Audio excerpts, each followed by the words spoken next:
One of the greatest obstacles to crafting health and wellness is identifying and controlling inflammation. It's at the core of all complex and chronic diseases, and it's the driving mechanism that underlies the most common symptoms that people like you struggle to overcome. Join us as we explore cutting-edge science and research to give you the information and tools you need to create the quality of life you want and deserve. And now, here is the host of Inflammation Nation, Dr. Stephen Noseworthy. Hey guys, and welcome back to the Inflammation Nation podcast. We're still talking about this concept of the functional hierarchy. This is, I believe, episode 6 in that series. And we're going to move on from the blood sugar stuff to adrenal dysfunction. But just as a quick review, last week, we concluded the discussion on metabolic flexibility and how that's a necessary part of health. And that metabolic flexibility, this concept, is the ability to use either fat or carbohydrates as a fuel source. And like I mentioned in another episode, the concept sometimes gets restrained to just the fat as fuel side of that equation. And people, doctors included, lose sight of the carbohydrate side. Meaning that in a world where so many people are carbohydrate intolerant or carbohydrate sensitive, yet eating carbohydrate dominant diets, it's easy to lose sight of the fact that we should be able to eat some carbohydrates without having negative consequences. And so I would say that there's a difference between opting into a ketogenic or a low carb diet as a choice rather than being forced into it by necessity. And what I mean by that is if you find yourself going low carb or keto and optimizing fat as fuel because you can't eat carbohydrates without the downside, then you've got a problem. And it's probably best to fix that. And in that case, the low carbohydrate diet or the keto diet is a crutch. It's a patch job, and you're just simply compensating for a problem that you haven't fixed. But that's not to say that we should be able to eat as many carbs as we want without having some boundaries, right? But who's to say what those boundaries are?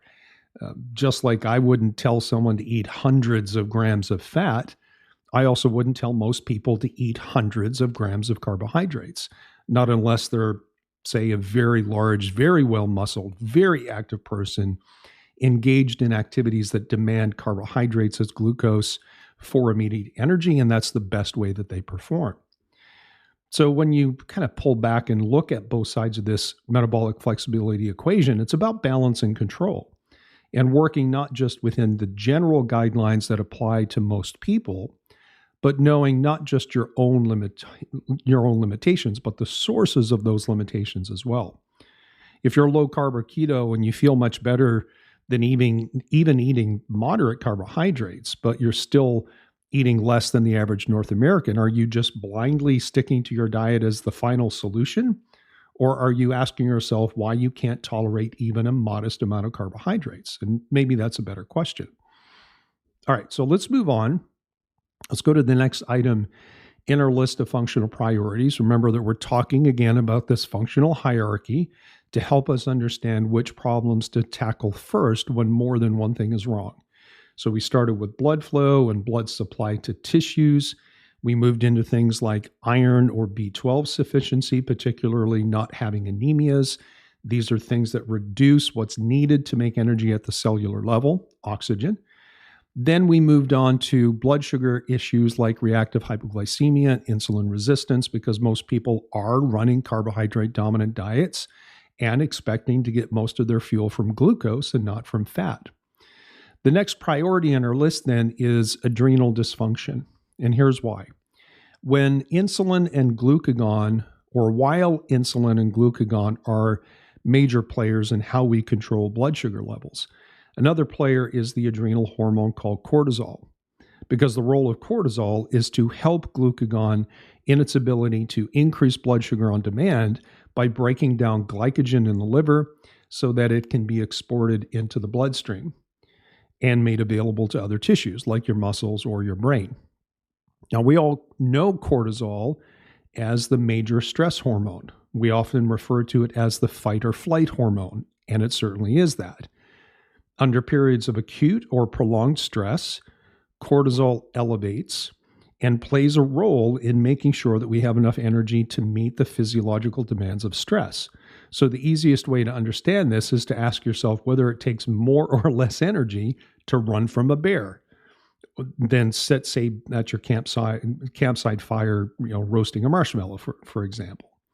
Well, of course, it takes more energy to run from the bear. More energy is required to meet the demands of stress to, in that case, run or fight for your life. But most of us don't find ourselves in these life-threatening situations, but we are quite often put under stress that goes above and beyond the stresses of normal day-to-day living. Now, you might remember in the past when we talked about stress, we said that some stress is not just normal, it's actually desirable, because stressors of different kinds trigger adaptive responses that keep us healthy. So, for example, without free radicals, we wouldn't make as many antioxidants. And without the load of, or the stress of external loads or resistance, our bones and muscles don't adapt and become denser and stronger.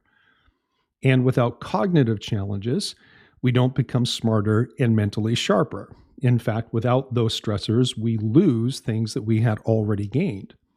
So some stress is good. And we expect there to be times when cortisol is higher than at other times. For example, once I'm done this podcast, I'm going to head to the gym. And when I do, my cortisol will probably be higher than when I worked out into the gym, because intense exercise can increase cortisol. But a few hours after that, my cortisol levels are going to be back down to baseline, to what is normal for that particular time of the day.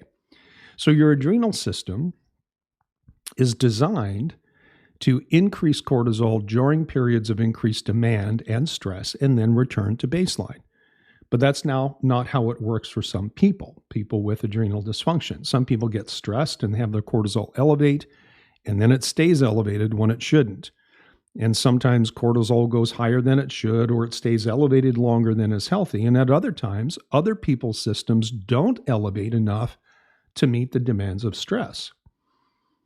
Now, I have several complaints about things that I hear online about adrenals and cortisol. And we'll take these things one at a time, and I might end up blending them together just because some of these are very closely related. But First problem that I have is that, and this is something I've covered before, this concept of how adrenal fatigue is not physiologically correct. Like, you have a lot of doctors, particularly in the conventional community, that'll say, well, adrenal fatigue is not a real thing.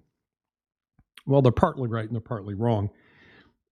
They're wrong in the sense that there certainly are states of adrenal dysfunction that have nothing to do with pathological conditions, for example, like Addison's or Cushing's disorders. But they're right in the sense that adrenal fatigue is a misnomer. This is the same problem that we see with very narrow and incomplete understandings of the thyroid system, where the whole focus is on the thyroid gland, with hypothyroidism. And again, I've covered this in prior episodes. But with hypothyroidism, most people think about the gland itself, when the problem is almost always thyroid autoimmunity, which is an immune dysfunction that's causing the thyroid gland to not work properly. The problem is not the gland itself. In fact, the thyroid gland in that case is an innocent bystander. The problem is, in fact, immune dysregulation. But unless your focus is on the entire thyroid system, and not just the gland, you get locked into either a drug replacement therapy approach, like taking Synthroid or levothyroxine, or if you're a natural practitioner, then you get locked into using tyrosine and iodine and selenium, because you think, well, that's what the gland needs to make thyroid hormones, therefore that's what I should give somebody. And both approaches, both natural and conventional, ignore the root cause when the focus is solely on the thyroid gland itself. And the same can apply to the adrenal system. The concept of adrenal fatigue or exhaustion makes one think that the problem is chronic stress and that this has fried your adrenal glands and your glands are failing. They're too tired, hence adrenal fatigue and exhaustion, to respond in the way that they should. Again, the focus is just on the gland and not on the system. But let me tell you this, that in every single case, Adrenal dysfunction is secondary to something else. It is always secondary to something else. Even when we see causes of true glandular failure, it's almost always Addison's disease, which is an adrenal autoimmunity, just like Hashimoto's is a thyroid autoimmunity. But in Addison's disease, the immune system is attacking and destroying the adrenal gland. Again, the gland is the innocent bystander, right? It's just doing what it's supposed to do.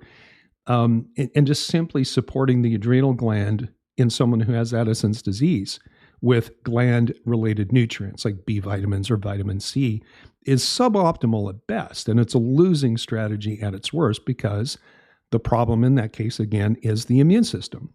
So you have to look at the whole system. You can't just focus on the gland itself. And to be honest, at this point in my career, I've run thousands, if not tens of thousands, of salivary adrenal panels to check how much cortisol people are making throughout the day and to ensure that their circadian rhythm follows a proper diurnal pattern that allows cortisol to be high in the morning and low at night. And I can tell you for a fact that most people who have been told or who think they have adrenal fatigue, in fact, do not. But they often have adrenal dysfunction, right? Where they might be making enough total cortisol throughout the day, but the rhythm and timing of how it's being produced and parceled out into circulation, and so the rhythm and timing is off. Or maybe they have only periods of time during the day when cortisol is too low, but other times it's perfectly normal. Maybe it's even high. There are too many possible combinations to describe here, but you can take it to the bank that many people who think their adrenals are fried and tired and exhausted have something else creating whatever symptoms they're basing that assessment on. And the only way to know for sure is to run a proper salivary adrenal panel with 4 cortisol samples spread throughout the day, about every 4 hours, plus a DHEA-S or sulfated DHEA test. That's how you know that you know.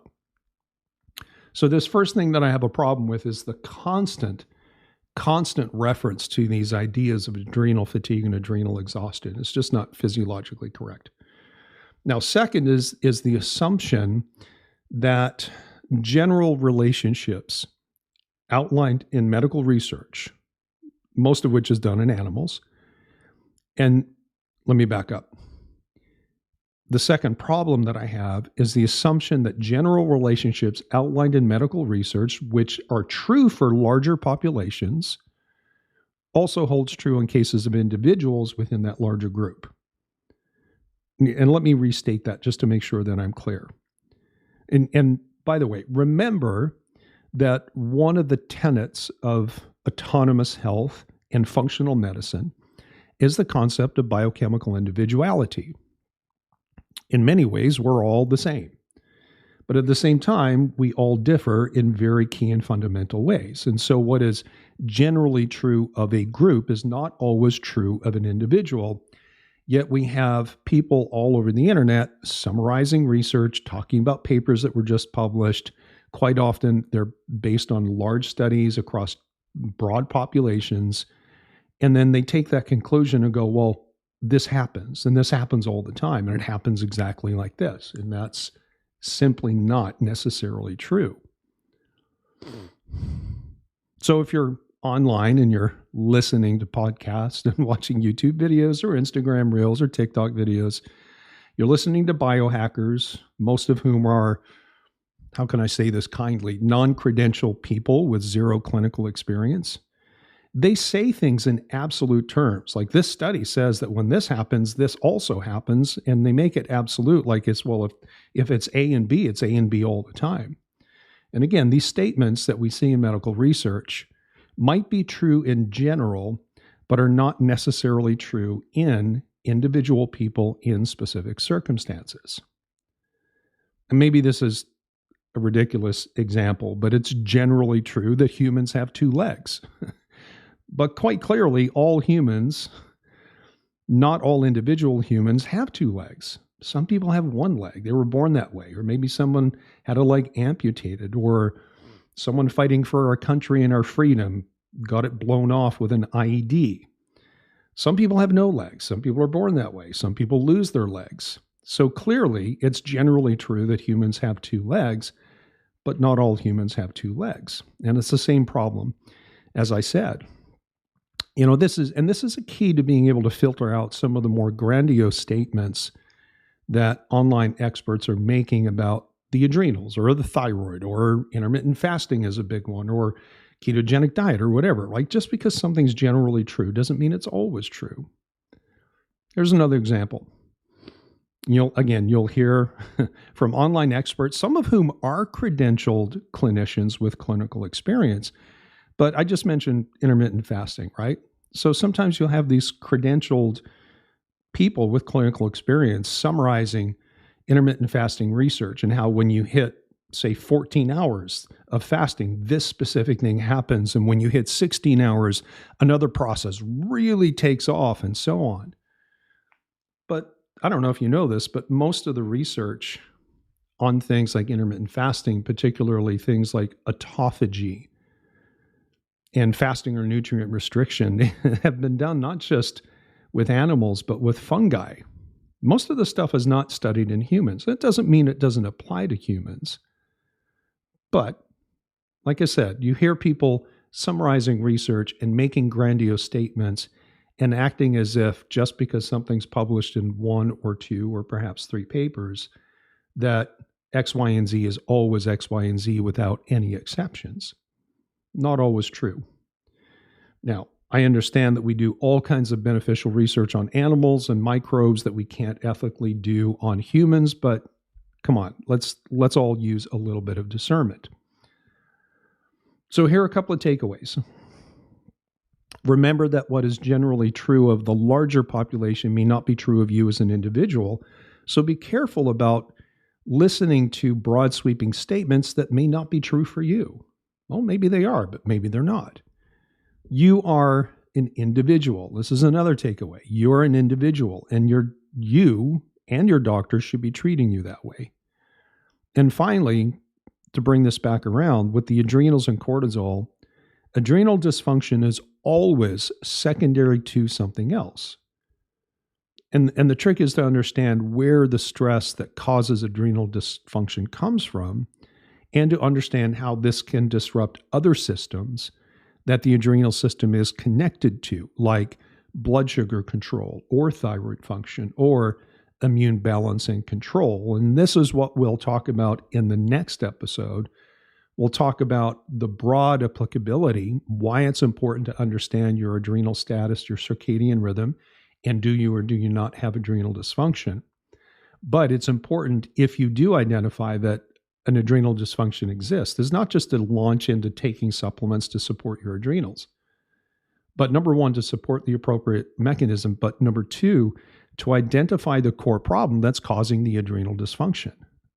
For example, is it chronic psychological or emotional stress? Maybe you're in a job that you really hate, and every single day you wake up and you're like, oh, I'm depressed, I don't want to go in, and that's your stressor. Maybe it's a bad relationship.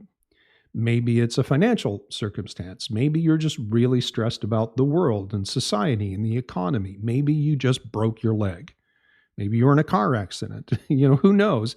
There are so many different things that can promote adrenal dysfunction. The problem, and like I said, it's about making sure that you focus on the right thing. See the system, understand what affects the system, and don't focus too much on one particular portion until you understand the whole thing. And we'll talk about that next time. But before I go, can I ask that you show your support for the podcast by making sure that you subscribe? Most of you are listening on Apple or iTunes, and obviously the more subscribers we have, opposed to people who just listen without subscribing, moves us up in the rankings so that others can discover the work that we do. So please take a moment, hit the subscribe button, mark that bell to get notified when new episodes come in. So we're going to call it a wrap for this episode. Just a reminder that this podcast is an extension of my private practice where I work one-on-one with people who have complex health issues. Most of my clients have seen many other doctors without much success, and many, but not all, have some form of autoimmune issue, Hashimoto's hypothyroidism being the most common one. And yes, adrenal dysfunction is very common in most of the clients that I work with. Not all of them, but very common. But whether you have a simple or complex case or problem, if your goal is to figure out the root cause of your complaints and you're willing to do whatever it takes to get better, namely good diagnostics that are focused on you and your problem, employing diet and lifestyle changes that might be appropriate, personalized supplementation, then maybe you and I should talk. So you can find a contact on my website, contact form on my website, which is drnoseworthy.com, or you can use the contact information that is in the episode description. All right, guys, I will see you in the next episode.